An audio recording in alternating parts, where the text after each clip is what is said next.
All the way to the green. All right, this is some highlights from our class on Sunday. That's July 26th. And I'm using a new camera. I'm using a Canon Vixia 800.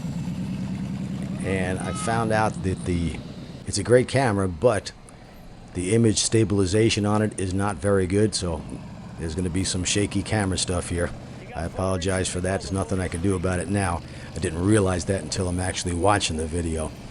But next time I'll make sure to use a tripod with that particular camera. The reason I got that camera is because it has an excellent zoom.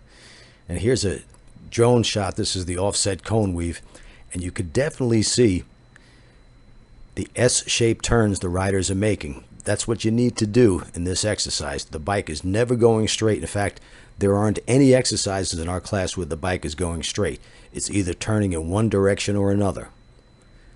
This can duplicate a winding road that you might find up in the mountains. Or even if a car pulls out in front of you, you have to make a quick swerve. This is exactly the maneuver you're going to have to use. This particular bike, by the way, is a Honda. I think it's a 700. It's got the DCT transmission. Now here I'm chasing this rider through because I knew that this rider had more in him than what he was giving me. So I put him under a little pressure. I'm actually blasting the horn at him when he's going too slow, or when I feel he's going too slow, just so that he'll pick up the speed next time. In other words, he was very good. His skills were really good, but he needed just a little bit more aggression.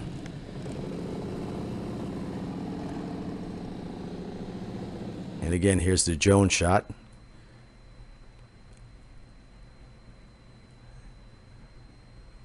As you can see, the bike should never be going straight. It should always be turned in one direction or another. Out on the street, if you're going to avoid a car that turns left in front of you, you got one shot at it. Here, you could practice it 50 or 60 times until you get it right.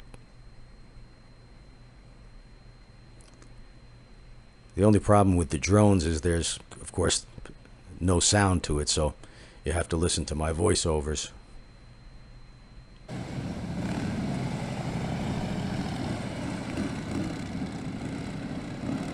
Once again, I'm chasing the rider through. People might say, that's mean. Yeah, maybe it is a little mean, but it definitely helped this rider and another rider I did the same thing with. I try to only toot the horn at the point where I think they need to pick up their speed.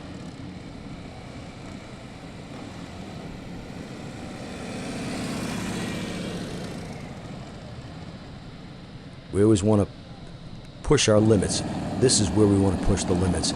Here in the parking lot under controlled conditions, you do not want to push your limits out on the street. That's where you can get hurt. Here there's no other traffic. And this is where you want to get as aggressive as possible. The more aggressive you get when you're learning these techniques, the quicker you'll pick them up and the sooner you'll improve. By the way, we're back at our regular parking lot at Gulf High School. As you can see, they're doing some construction, so they took away about 100 feet of the parking lot, but the parking lot is so big it really doesn't matter. That's what that blue fence is.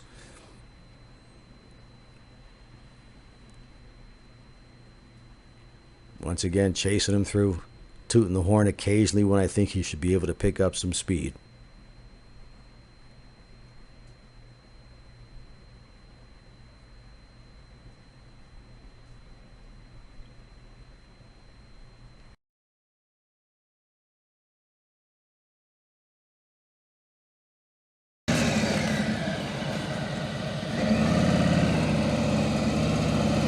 So she swings it out, she looks for the green cone. Gets to the green cone, she turns her head and eyes. As soon as that turn is complete, she looks for the next green cone. Turns her head and eyes. The turn is complete, she looks in the next lane for the green cone. And then she goes straight on out.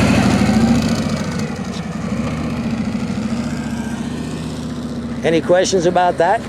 Looks pretty easy, doesn't it? Notice she's never going straight. She's going to do it again, show that she's never going straight. She's turning it one direction or the other. Swings it out, green cone. She never goes over the double yellow line in the middle, because then she'd have a head-on crash with the imaginary truck. And we don't want that, right? So we're not going to cross any double yellow lines, even if there isn't a double yellow line there. When she makes this right-hand turn, watch how she doesn't even go past this white line. No reason to, because if she does, she might hit the bike that's coming in, and we want to avoid that. Be blood all over the place. That's it. Now, once the riders get proficient at running the intersection, I pick a few riders that I think are capable, and we place them follow the leader, and we add some circles to 2 of the legs. The idea of this is to push the riders once again, and you got to stay close. If one of the riders lingers too far back, that becomes a big problem right here. It would be a big problem if that last rider wasn't on time.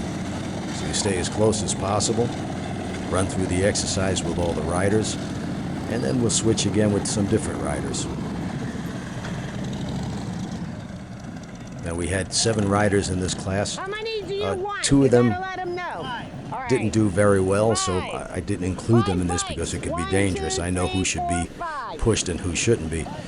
So we left those 2 riders out, and I let the riders that I know, that I'm completely confident they have no problem doing this.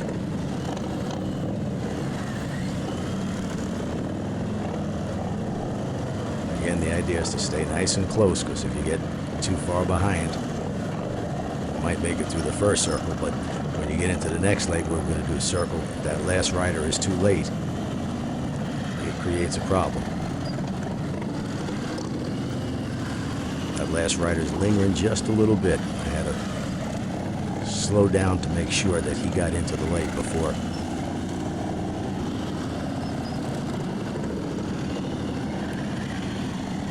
Now I'll show you some drone footage.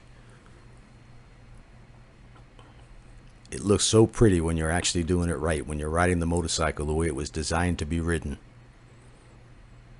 It just takes technique. And you're going to make mistakes. This is where we're supposed to make the mistakes.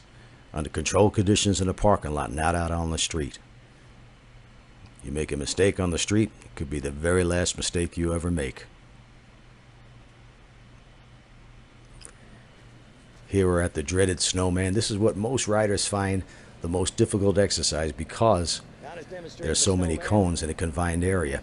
Now here's Donna demonstrating it using all the room available. And once again, you got to excuse the shaky camera work. As I said, I didn't realize that until after I started watching the film. So next time I'll make sure I use a tripod. The reason I'm using this camera rather than the action camera is because people complain that the action camera showed the shot too far away, and that's just because of the wide screen. You can't zoom in with the action cameras like the GoPro. Yeah, there's ways of doing it, but when you zoom in with those cameras, you start to lose the image stabilization as well. Here's an excellent rider, but he's going to make a little mistake. Didn't turn his head quite fast enough to get into that last circle, so he does the old do-over. No problem. Get your money's worth. Go around as many times as you want. We got rules at the Ride Like a Pro class, but not a lot of them. Remember, this is just practice. If these people were perfect, they wouldn't be at the class. They wouldn't need me. But as I said, 5 of the 7 improved greatly. One of the other riders who I didn't take any films of, I might show some a little bit later on. He'd been riding for 50 years and still had some serious problems with any kind of turning. He could really only go straight, though we did get him to improve 100%. It's just that 100% is not near enough. He needs to go another 200 or 300% better. Whether or not he'll return, that's strictly up to him. And then we had a young lady in the class who unfortunately needs really serious help. She needs to do some practicing on her own. She had no conception of the friction zone or turning her head and eyes, and no matter how many times I told her to, it's not that she didn't want to listen, but she was just not capable of it. Again, I might show some films later on of her. I'm going to ask her permission to make sure that I can do that. She claims she will be practicing and she'll be coming back, and I certainly hope she does. I said at least spend a couple of weeks, few hours a week practicing before even coming back, and she'll need a private lesson as well. Till next time, don't forget to subscribe.